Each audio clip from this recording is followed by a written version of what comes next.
Paco planan pa año aquí, na fin de año lo mitingana de hacer un proyecto cual kuta contribuir con personas de menos recursos. Lo que mitingana de hacer ta pone un makutu na por ejemplo supermercado nan y laga un pueblo contribuir con mí y vamos a poner un granito algo chiquito de bleque algo que está duradero durable. Ya así mi también por llegar a un paquete bonita para una familia que está de necesidad.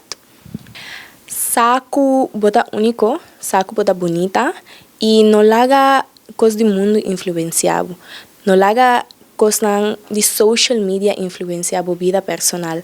Saco botin el potencial por y baipe.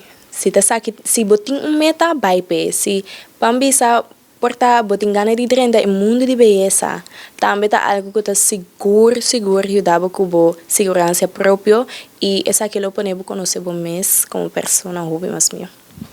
Coisa que me assim the hard way tá com idade não tá importa. Mirando que ano passado a mim tava de mais grande de certamen e minha resultado em top 5.